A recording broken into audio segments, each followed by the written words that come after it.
ሰላም ጤና ይስጥልን ተመልካቾቻችን የመጋቢት 22 2017 ዓ.ም የናሁ ዜናዎችን ወደ እናንተ የምናደርስበት ሰዓት ላይ እንገኛለን። ከዜናዎቹ ጋር አብራችሁን ቆዩ።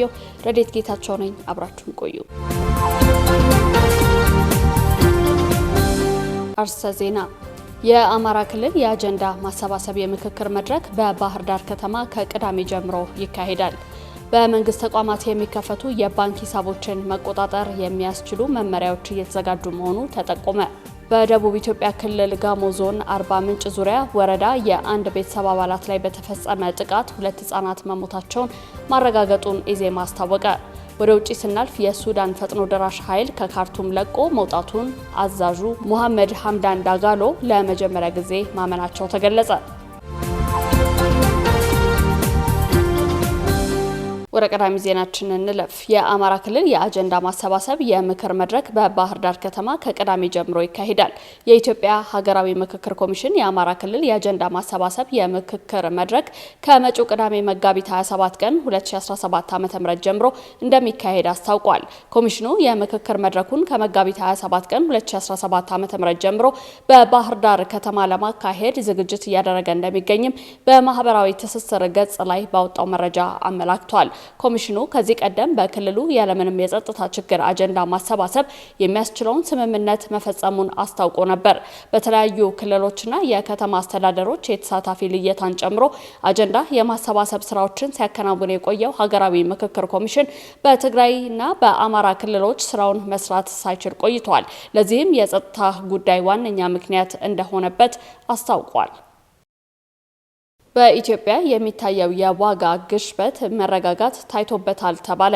የኢትዮጵያ ብሔራዊ ባንክ በተከተለው ጥብቅ የገንዘብ ፖሊሲ ባለፉት ወራት የዋጋ ግሽበት መርገብ እንደታየበት የብሔራዊ ባንኩ የገንዘብ ፖሊሲ ኮሚቴ አስታውቋል።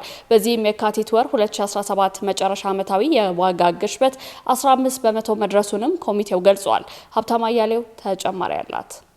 የኢትዮጵያ ብሔራዊ ባንክ በተከተለው ጥብቅ የገንዘብ ፖሊሲ ባለፉት ወራት የዋጋ ግሽበት መርገብ እንደታየበት የብሔራዊ ባንኩ የገንዘብ ፖሊሲ ኮሚቴ አስታውቋል። በመሆኑም ዋጋን ማረጋጋትና የኢኮኖሚ እድገትን ከመደገፍ ዓላማ ጋር የተጣጣመ የገንዘብ ፖሊሲ ምክረ ሀሳቦችን ለብሔራዊ ባንኩ የሚያቀርበው ኮሚቴው መጋቢት 16 ቀን 2017 ዓ.ም ተቀምጦ ከገመገማቸው የማክሮ ኢኮኖሚ ጉዳዮች አንደኛው የዋጋ ግሽበት ወቅታዊ ሁኔታ ላይ ነው። በዚህም ካለፈው የገንዘብ ፖሊሲ ኮሚቴ ስብሰባ ወዲህ ዓመታዊ ዋጋ ግሽበት እየቀነሰ በመምጣቱ የካቲት ወር 2017 መጨረሻ 15 በመቶ መድረሱንም ኮሚቴው መገንዘቡን ገልጸዋል። እንደ ኮሚቴው ግምገማ በካቲት ወር 2017 መጨረሻ 14.6 በመቶ የደረሰ የምግብ ነክ የዋጋ ግሽበት ከባለፈው ዓመት ተመሳሳይ ወቅት ጋር ሲነጻጸር በእጅጉ መሻሻል አሳይቷል ብለዋል። እንዲሁም ምግብ ነክ ያልሆኑ የዋጋ ግሽበትም ቢሆን ወደ 15.6 በመቶ ቀንሶ ባለፉት ጥቂት ወራት ግን የማንሰራራት አዝማሚያ ማሳየቱ ነው የተመላከተው። ባለፈው የካቲት ወር የ0.5 በመቶ ወርሃዊ እድገት ብቻ መታየቱን ያመላከተው ኮሚቴው ይህም የዋጋ ግሽበት በኢኮኖሚ ላይ የሚያሳድረውን አዲስ ተጽዕኖ ዝቅተኛ መሆኑን የሚያመላክት ነው ብሎታል። መሻሻል አሳይቷል በተባለው የዋጋ ግሽበት ላይ ማስተያየታቸውን የሰጡት የዋጋ ግሽበት ላይ ማስተያየታቸውን የሰጡት የፖለቲካ ኢኮኖሚ ባለሙያው አቶ ሸዋፈራው ሽታሁን ግን የዋጋ ግሽበቱ መረጋጋት አሳይቷል ለማለት ቢያንስ የገንዘብ የመግዛት አቅም መረጋጋት ማሳየት ይኖርበታል ብለዋል። የዋጋ ንረት ወደ ዋጋ ግሽበት የሚሸጋገረው ከ6 ወር እስከ 2 ዓመት ድረስ በተከታታይ ዋጋ እየናረ ሲሄድ ወደ ዋጋ ግሽበት ይለወጣል። የቁጥር ብቻ ሳይሆን ኢቭን የገንዘቡ የመግዛት አቅም ምን ያህል ድረስ ነው ዋጋ ባይጨምር እንኳን ባለበት ሆኖ የገንዘቡ የመግዛት አቅም ደካማ ከሆነ ጋሽቧል ማለት ይቻላል። ኢንፍሌሽን በቁጥርም በአይነትም ኳንቲቴቲቭሊ ኤንድ ኳሊቴቲቭሊ መታየት ያለበት ይመስለኛል። ለምን በቁጥር ብቻ የመታየቱ ነገር ቀደም ሲል ነበረ። አሁን በ21ኛው ክፍለ ዘመን የኢኮኖሚ እሳቦች ደግሞ በአይነት በኳሊቲ ነው የሚታየው። የኑሮ ኳሊቲ ምን ያህል ደርሷል? በዚህ ውስጥ ደግሞ የዋጋ ንረቱ ወይም የዋጋ ሁኔታው አስተዋጽኦ አሉታዊ ነው ወይስ አዎንታዊ ተብሎ መገምገም አለበት ነው። ዜርፎር እኔ በመንግስት በኩል የሚወራው ነገር ከሳይንሱም ውጭ ነው። የማየው ምንድነው የዋጋ ቅነሳው የህብረተሰቡን ኑሮ አሻሽሎታል ወይስ ጎድቶታል፣ እንዲያገግም አድርጓል ከሚለው ከአይነት ወይም ከኳሊቲ ከጥራት ጋር ተመዝኖ መታየት አለበት ነው። ባለፈው ሳምንት መጨረሻ ለህዝብ ተወካዮች ምክር ቤት በተለያዩ ሀገራዊ ጉዳዮች ላይ ማብራሪያ የሰጡት ጠቅላይ ሚኒስትር አብይ አህመድ የዋጋ ንረት የኢኮኖሚ ማሻሻያው እንደ ስብራት ያየው አንዱ ጉዳይ እንደነበር አስታውሰው በዚህ ዓመት ግን ግሽበቱን ከ29 በመቶ ወደ 15 በመቶ ዝቅ ማድረግ መቻሉን መግለጻቸው ይታወሳል። የፖለቲካ ኢኮኖሚ ተንታኙ አቶ ሸዋፈራው ግን ግሽበቱ የሀገሪቱ አሁናዊ የኢኮኖሚ ፈተና ለመሆኑ ትልቅ ምክንያት ይህ ነው ይላሉ። ሰላምና መረጋጋት ከሌለ ምርትና አገልግሎት ከቦታ ቦታ ለመንቀሳቀስ ይቸግረዋል። መሰረታዊው ጉዳይ ላይ መነጋገር አለብን። እውነተኛ ፖለቲካል ዲያሎግ ይደረግና ይፈታ የሚለው የፖለቲካል ኢኮኖሚ አጀንዳ ቢሆን፣ ወደ ኢኮኖሚ ስናመጣው ግን ከውጭ ወደ ሀገር ውስጥ ፎሬን ዳይሬክት ኢንቨስትመንት መኖር አለበት። ፎሬን ዳይሬክት ኢንቨስትመንቱ የለም አይባልም፣ ግን ሊኖር በሚገባው መጠን እየመጣ አይመስለኝም። የካፒታል ጉድለት እያመጣ ነው። ለምን? የሰላም ሁኔታ አንጻራዊ ሰላም በነበረበት ጊዜ እንኳን ያለ ብድርና እርዳታ መንቀሳቀስ አይችልም። ዜርፎር ሀገሪቷ የተፈጥሮ ሀብቷን አልመታም። መሰረታዊ ሸቀጦች በተመጣጣኝ ዋጋ ፍላጎት ልክ አሟልቶ ሲተርፈን ኤክስፖርት አድርገን ከውጭ ዶላርና ፓውንድ ማርከን የካፒታል አኪሙሌሽን ስናመጣ የሀገር ውስጥ ኢኮኖሚ መረጋጋት እናመጣለን። ቀመሩ ይሄ ነው። ከፖለቲካል ዲያሎግ ሰላምና መረጋጋትን ከማምጣት ቀጥሎ ገንዘባችንን ትርፍ ሊያመጣ በሚችልና ምርትን ሊያበዛ በሚችል መልኩ ኢኮኖሚያችንን በምርት መደገፍ።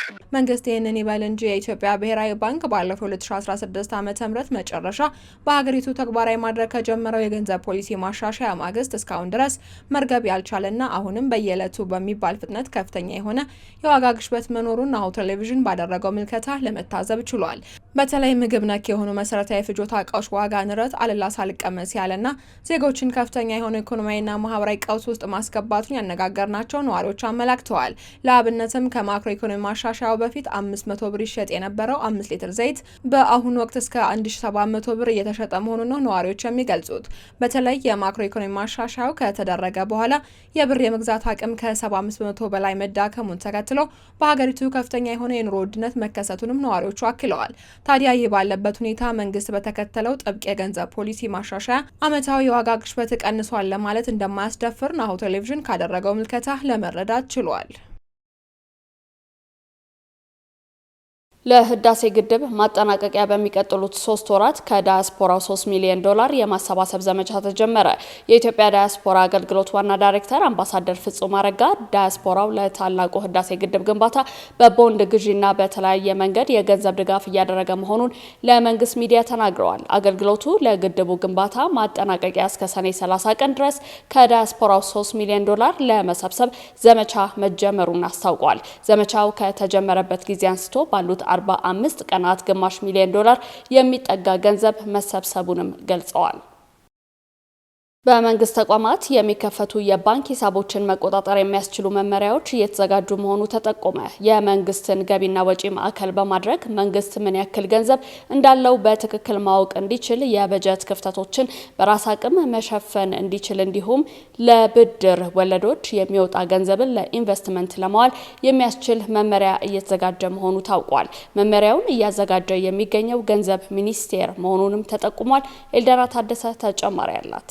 በመንግስት መስሪያ ቤቶች በተከፈቱ በሺዎች የሚቆጠሩ የባንክ ሂሳብ ደብተሮች ተበጣጥሰው የሚዘዋወሩ የመንግስት ገቢና ወጪዎችን ማዕከል በማድረግ መንግስት ምን ያህል ገንዘብ እንዳለው በትክክል ማወቅ እንዲቻል፣ የበጀት ክፍተቶችን በራስ ገቢ በመሸፈን ብድሮች እንዲቀንሱና ለብድር ወለድ የሚወጡ ገንዘቦች ለኢንቨስትመንት ለማዋል እንዲቻል አንድ ነጠላ የግምጃ ቤት የባንክ ሂሳብ ደብተር እንዲኖር ለማስቻል ገንዘብ ሚኒስቴር መመሪያዎችን እያሻሻለ መሆኑን አስታውቋል። መጋቢት 18 ቀን 2017 ዓ.ም በኢትዮጵያ የመንግስት የነጠላ ግምጃ ቤት የባንክ ሂሳብ ደብተር ለመንግስት ጥሬ ገንዘብ አስተዳደር ያለውን አስፈላጊነት በተመለከተ በተካሄደ የምክክር መድረክ ላይ የብሔራዊ ባንክ፣ የገንዘብ ሚኒስቴርና የግሉ ዘርፍ ተወካዮች የፓናል ውይይት ባደረጉበት ወቅት ተነስቷል። በፓናል ውይይቱ ላይ የተሳተፉት የገንዘብ ሚኒስቴር የግምጃ ቤትና የመንግስት ሂሳብ መምሪያ ክፍል ኃላፊ ነጥሩ ወንዶሰን ከመንግስት ጥሬ ገንዘብ አስተዳደር ጋር የመንግስት ነጠላ የግምጃ ቤት የባንክ ሂሳብ ደብተር ስላለው ተያያዥነት ማብራሪያም ሰጥተዋል። ማብራሪያቸው ነጠላ የግምጃ ቤት የባንክ ሂሳብ ደብተር ከጥሬ ገንዘብ ጋር በጣም ተያያዥነት ያለው ጉዳይ መሆኑን ጠቅሰው መንግስት ይህንን ክፍተት የሚሸፍንበትና ጉድለቶችን የሚሞላበት በዋናነት በብድር ነውም ብለዋል። ወይንም ደግሞ የግምጃ ቤት ሰነድ በመግዛት አሊያም ቦንድ በመሸጥ ያተካካው እንደነበረም አንስተዋል። አሰራሩ በሂደት የሚተገበርና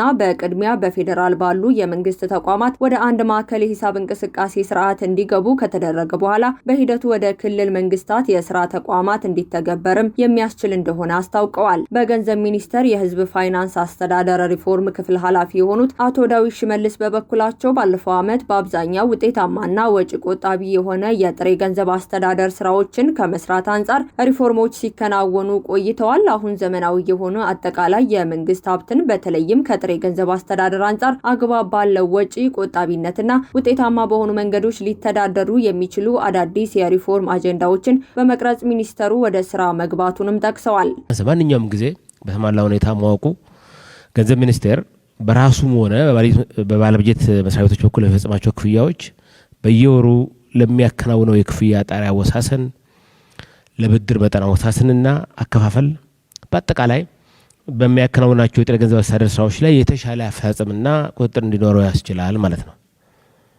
ይህ ለሀገራችን የፋይናንስ አስተዳደር ከፍተኛ ጥቅም የሚያስገኝ ስርዓትን በመተግበር ረገድ ከአጠቃላይ መንግስት ፋይናንስ አስተዳደር ማሻሻያ ጋር የተቀናጀ ዘመናዊ የመንግስት የጥሬ ገንዘብ አስተዳደር እንዲኖር ለማስቻል አስፈላጊ የሆኑ የፖሊሲ የህግና የአፈጻጸም ማዕቀፎች ሲኖሩ የገንዘብ ሚኒስቴር ተገቢውን አመራር ሲሰጥ ቆይቷል።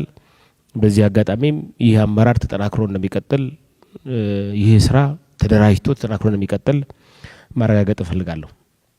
ከዚህ ጋር በተያያዘ የኢትዮጵያ ብሔራዊ ባንክ በህግ በተሰጠው የመንግስት ገንዘብ አስተዳደር ተወካይነትና የመንግስት ባንክነት ሚናው ማዕከላዊ የትሬጀሪ አካውንትን በመያዝና የመንግስት ባንክ ሂሳቦችን በማዕከል በመምራት ወጪ ቆጣቢ፣ ቀልጣፋና ውጤታማ የመንግስት የጥሬ ገንዘብ ፍሰት እንዲኖር ተገቢውን አመራር ይሰጣል። የኢትዮጵያ ንግድ ባንክ በሌላ በኩል ከገንዘብ ሚኒስቴር በሚሰጡት መሰረት ብቻ የሚከፈቱ በኢትዮጵያ ብሔራዊ ባንክ ስር ከሚኖረው ማዕከላዊ የትሬጀሪ አካውንት ጋር የተሳሰሩና በዜሮ ባላንስ መርህ የሚንቀሳቀሱ ልዩ ልዩ የገቢ መሰብሰቢያ የክፍያ መፈጸሚያ የባንክ ሂሳቦችን ከፍቶ ማስተዳደር ለትሬጀሪ ነጠላ አካውንት ትግበራ ከፍተኛ አስተዋጽኦ እንደሚያደርግ ይጠበቃል። ከዚህም ጋር በተያያዘ ከብሔራዊ ባንክ፣ ከኢትዮጵያ ንግድ ባንክ፣ ከንግድ ሚኒስቴር በተውጣጡ ባለሙያዎች አሰራሩን ለማስፈጸም የሚያስፈልገውን ቅድመ ሁኔታን የሚያረቁ የቴክኒክ ቡድን መዋቀሩንና ወደ ስራ መግባቱንም አስታውቀዋል። በብሔራዊ ባንክ የገንዘብና ፋይናንስ ትንተና ዳይሬክተር የሆኑት ወይዘሮ ወይንሸት ዘበርጋ በበኩላቸው ነጠላ የግምጃ ቤት የባንክ ሂሳብ ደብተር አሰራርን መዘርጋት ያለውን ውጤታማነት ከገንዘብ ፖሊሲ፣ ከብሔራዊ ባንክ ኢኖቬሽን እንዲሁም ደግሞ ከጥሬ ገንዘብ አቅርቦት አንጻር በመቃኘት ማብራሪያም ሰጥተዋል። ብዙ ሀገሮች ቲኤስኤን ለመተግበር ባለበጀት መስሪያ ቤቶች ሳይቀሩ ሬዚስታንስ የገጠሙበት ሁኔታ ለመንግስት ማለት ነው። ቅድም አቶ ብዙነህ ያቀርበው ነበርና አካውንት ማለት በጣም ትልቅ እንግዲህ የአካውንታቢሊቲ ስርዓትን ትራንስፓረንሲን የሚፈጥር ነው። ይሄ አካውንት ወደ አንድ ሰብሰብ ይበል ሲባል በመንግስት ተቋማትም አጠቃላይ ከመንግስት የልማት ድርጅቶችም ላይ ትልቅ ሬዚስታንስ የሚፈጥር ነገር ነው። ስለዚህ እነሱን እንዴት ነው ሃንድል ያደረጉት የሚለው ከሌሎች ሀገሮች የወሰድንበት ሁኔታ ነው ያለው። ስለዚህ ይሄ ተሞክሮዎቹ እንግዲህ ሌሎቹ እንዴት ፈቱት? ምክንያቱም የኛ እንዲያውም ዋርላኪ ምክንያቱም የመጨረሻዎቹ ስለሆነ ማለት ነው። ሌሎች አፍሪካ ሀገሮች ይሄ ሬዚስታንስ ሲገጥማቸው፣ ይሄ ቻሌንጅ ሲገጥማቸው እንዴት ፈቱት የሚለውን ከነሱ እየወሰድን እኛስ እንዴት እንተግብረው የተሻለውን ለኛ ስሙዝ የሆነውን መንገድ። ሌላው ቴክኖሎጂው ነው። እንግዲህ ቴክኖሎጂ አሁን እነሱ የዛሬ 20 ዓመት ተገበሩ፣ የዛሬ 15 ዓመት ተገበሩ ሲባል ዛሬ ላይ ሆነን ያለን ቴክኖሎጂ ምን ላይ ነው ያለነው? ስለዚህ አማራጭ ቴክኖሎጂዎችን መጠቀም። አያይዘውም የነጠላ የግምጃ ቤት የባንክ ሂሳብ ደብተር መንግስት ገንዘብን ማወቅ ብቻ ሳይሆን ለማዕከላዊ ባንክ ጠንካራ የሆነ የሞኔታሪ ፖሊሲ እንዲሁም ገንዘብ ለሚያስተላልፍባቸው አሰራሮች መጠናከር ወሳኝ መሆኑንም ገልጸዋል። በደቡብ ኢትዮጵያ ክልል ጋሞ ዞን አርባ ምንጭ ዙሪያ ወረዳ የአንድ ቤተሰብ አባላት ላይ በተፈጸመ ጥቃት 2 ህጻናቶች መሞታቸውን መረጋገጡን ኢዜማ አስታወቀ። በደቡብ በኢትዮጵያ ክልል ጋሞ ዞን አርባ ምንጭ ዙሪያ ወረዳ መጋቢት 19 ቀን 2017 ዓ.ም ምሽት የአንድ ቤተሰብ አባላት የሆኑ 2 ህጻናት በአሰቃቂ ሁኔታ መገደላቸውን ማረጋገጡን ፓርቲው መጋቢት 22 ቀን 2017 ዓ.ም ባወጣው መግለጫ አስታውቋል። የወረዳው የጸጥታ ኃላፊዎችም ጥቃቱ መፈጸሙን አረጋግጠዋል። ፖሊስ በቡድን የተደራጁ ያላቸው አካላት በወረዳው ዘይሴ ወዘቃ ቀበሌ ግድያውን የፈጸሙት ህጻናቱን በቤት ውስጥ አስገብተው በመቆለፍ በእሳት እንዲቃጠሉ በማድረግ መሆኑን አስታውቋል። ህይወታቸው ህይወታቸው ያለፈው የአንድ ቤተሰብ አባል የሆኑ የ4ና የ7 ዓመት ዕድሜ ያላቸው ህጻናት መሆናቸውን የአርባ ምንጭ ዙሪያ ወረዳ ሰላምና ጸጥታ ጽህፈት ቤት ቢሮ ገልጿል። በህጻናቱ ላይ የፈጸሙት ጥቃት ዘግናኝ ከሰብአዊነት ያፈነገጠና አረመኔያዊ ነው ያለው ጽህፈት ቤቱ ጥቃቱ አድራሾቹ በዛው ቀበሌ በአንድ የወረዳ አመራር መኖሪያ ቤት ላይ የተኩስ ሩምታ ከፍተው እንደነበር ገልጿል። በጥቃቱ በሰው ላይ የደረሰ ጉዳት ባይኖርም በመኖሪያ ቤቱ ላይ ግን መለስተኛ ውድመት መድረሱም ተመላክቷል። በአሁኑ ወቅት የጋሞ ዞንና የደቡብ ኢትዮጵያ ክልል የጸጥታ አካላት በአካባቢው ተሰማርተው የድርጊቱን ፈጻሚዎች ለመያዝ ጥረት እየተደረገ እንደሚገኝም ጽህፈት ቤቱ አስታውቋል። ድርጊቱን አስመልክቶ ኢዜማ ባወጣው መግለጫ የድርጊቱን ፈጻሚዎች ለህግ እንዲያቀርብ ለክልሉ መንግስት ማሳሰቢያ ሰጥቷል። በተፈጸመው ጥቃት ማዘኑን የገለጸው ድርጅቱ የዚህ አይነቱ ተግባር የተሳተፈ ማንኛውም አካል በጋራ ሊወገዝ ይገባል ሲል ገልጿል። ሸልመናል። ባንካችን አቢሲኒያ ለ6ኛ ዙር ሸልሞ መርሃ ግብር ያዘጋጃቸውን ዘመናዊ የቤት መኪና፣ ማቀዝቀዣ፣ ብስክሌቶች፣ የልብስ ማጠቢያ፣ ላፕቶፖችና ስማርት ስልኮችን ለእድለኛ ደንበኞቻችን አስረክበዋል። አንደኛ ሆነ ባለመኪና ብዙ ደስታ ተሰማኝ። ሽልማቱ የደረሰኝ ፍሪጅ ነው። ተሸላሚዎቻችን እንኳን ደስ ያላችሁ። ባንካችን አቢሲኒያ አሁንም በ7ኛው ዙር የሸልሞ መርሃ ግብሩ ልዩ ልዩ አጓጊ ሽልማቶችን በማዘጋጀት ልንሸልሞ መሰናዷችንን የጨረስን መሆኑን እናበስራለን። ስለዚህም በባንካችን በመቆጠብ በመመንዘር ከውጭ ከወዳጅ ዘመድ የሚላክሎትን የውጭ አገር ገንዘብ ከባንካችን በመቀበል በባንካችን የስዊፍት አድራሻ አቢሴታ በኩል ወደ ሂሳቦ ገቢ በማስደረግ እንደዚሁም የዓለም አቀፍ ካርዶችን በመጠቀም በባንካችን በመገበያየት በመርሃ ግብሩ ካዘጋጀናቸው አይነት ብዙ ስጦታዎች መካከል አንዱን የግሎ ለማድረግ ከወዲሁ ይዘጋጁ። አቢሲኒያ የሁሉም ምርጫ። እነሆ የምስራች! የ10 አየር መንገድ የበረራ ትኬት ለውድ ደንበኞቹ በተቀላጠፈና አስተማማኝ በሆነ መንገድ እያቀረበ ያለው በዚህም በደንበኞቹ የተመሰገነው ጉዞጎ አሁን ደግሞ ተደራሽነቱን በማስፋት ተጨማሪ ባንኮችን በማካተት ለውድ ደንበኞቹ የበለጠ አስተማማኝ ለመሆን ችሏል።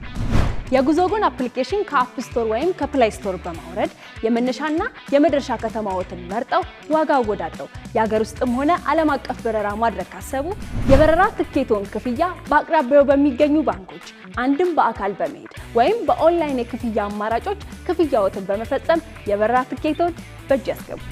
ከዚህም በተጨማሪ እንደ ሁል ጊዜው ወደ ጉዞጎ የጥሪ ማዕከላችን 7473 በመደወል ከሙሉ የበረራ መረጃ ጋር የ24 ሰዓት የትኬት አገልግሎት ማግኘት እንደሚችሉ ስናበስሮ በታላቅ ደስታ ነው።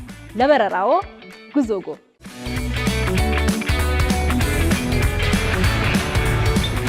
ተመልካቾቻችን ያላችሁት ናሁ ቴሌቪዥን ላይ ነው። አሁን ደግሞ ወደ ውጭ ዜናዎች እናልፋለን። የሱዳን ፈጥኖ ደራሽ ኃይል ከካርቱም ለቆ መውጣቱን አዛዡ ሙሐመድ ሐምዳን ዳጋሎ ለመጀመሪያ ጊዜ ማመናቸው ተገለጸ።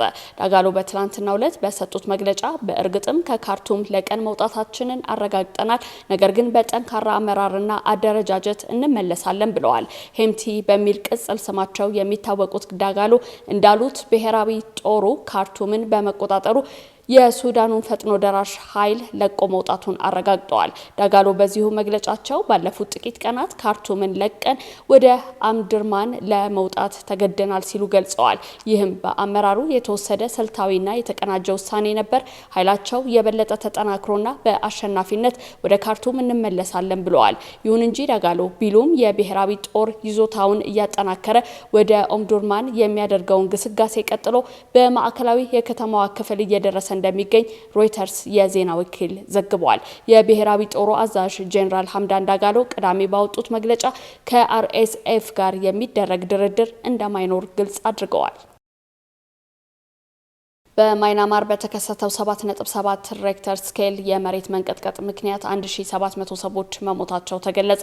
የድንገተኛ አደጋ ጊዜ ሰራተኞችን በህይወት የተረፉት ሰዎች በሰሜናዊ ሳንጊንግ ግዛት ውስጥ ከወደቀው የትምህርት ቤት ህንፃ መታደግ ችለዋል ተብሏል። በመሆኑም በማይናማርና በአጎራባሽ ታይላንድ ውስጥ ተስፋ አስቆራጭ ፍለጋና የማዳን ጥረቱ የቀጠለ ቢሆንም አሁንም በመቶዎች የሚቆጠሩ ሰዎች ጠፍተዋል ነው የተባለው። በታይላንድ ዋና ከተማ ባንኮክ ብቻ የሟቾች ቁጥር ወደ 18 ከፍ ያለ ሲሆን በግንባታ ላይ የነበረ ፎቅ ህንፃ ወድቆ 76 ሰራተኞች እስካሁን አልተገኙም ሲል ቢቢሲ ዘግቧል። የአርብ የመሬት መንቀጥቀጡ የተከሰተው በማይናማር ሁለተኛዋ ትልቁ ከተማ ማንዳይሌ አቅራቢያ ሌሎች በርካታ አገሮችንም ነክቷል። ከአርብ ጀምሮ የነፍስ አድን ስራ እየተሰራ ቢሆንም ዓለም አቀፍ እርዳታ ወደ ማይናማር መድረሱ ቢጀመርም የከፋ ጉዳት ወደ ደረሰባቸው አካባቢዎች ለመድረስ መዘግየት አሉ ተብሏል። የዓለም ጤና ድርጅት WHO ሆስፒታሎች በተጎዱ ሰዎች መጨናነቃቸውን ሲገልጽ የዓለም የምግብ ፕሮግራም ቃል አቀባይ ደግሞ በሺዎች የሚቆጠሩ ተፈናቃዮች ያለ ምግብ መጠለያና መድኃኒት ለከፋ ችግር ተጋልጠዋል ሲሉ ለቢቢሲ ተናግረዋል። ካሽጎ በየትኛውም ዓለም ሆነው በማንኛውም ሰዓት ለወገኑ የሚደርሱበት ፈጣን የገንዘብ መላኪያ ተከፈተሎ። ማስተርና ቪዛ ካርዶን በመጠቀም ከ5 እስከ 20 ዶላር የሚልኩበት አዲስ የገንዘብ መላኪያ መንገድ። ካሽጎን ለየት የሚያደርገው የትኛውም የገንዘብ ዝውውር በፍጥነት አገልግሎት ከመስጠቱም ባሻገር ለማንኛውም አገልግሎት ምንም አይነት ክፍያ አለመጠየቁ ነው። በሀገራችን ታሪክ ገንዘብን ከውጪ ወደ ሀገር ቤት በማስተላለፍ በመተግበሪያ መልክ አገልግሎት መስጠት የጀመረው የመጀመሪያው ሀገር በቀል የገንዘብ መላኪያ ዘዴ ካሽጎ ከ4500 በላይ ባሉ የባንክ ቅርንጫፎች አገልግሎት እየሰጠ ይገኛል። ገንዘቦን በሰኮንዶች ልዩነት ውስጥ ይፈልጉ በአካውንቶ ወይንም በእጆ ቆጥረው የሚወስዱበት ልዩ ዘዴ። በቅርቡ ሁሉንም ኢትዮጵያዊ ባለቤት ለማድረግ ጉዞ የጀመረው ካሽጎ ዛሬውኑ መተግበሪያውን በስልኮ ላይ በመጫን የአገልግሎቱ ተጠቃሚ ሆኑ። ፍጥነት መለያችን፣ ኢትዮጵያን መክፈቻችን፣ ካሽጎ ነው መላኪያችን። ካሽጎ የአዲሱ ትውልድ ብራንድ። ተመልካቾቻችን ዜናዎቻችን እነዚህን ይመስሉ ነበር። ከቀሪ ናሁ ቴሌቪዥን ፕሮግራሞቻችን ጋር አብራችሁን ቆዩ። ከዜናዎቹ ጋር አብሬያችሁ የቆየሁት ረዲት ጌታቸው ነኝ። ጤና ይስጥልኝ።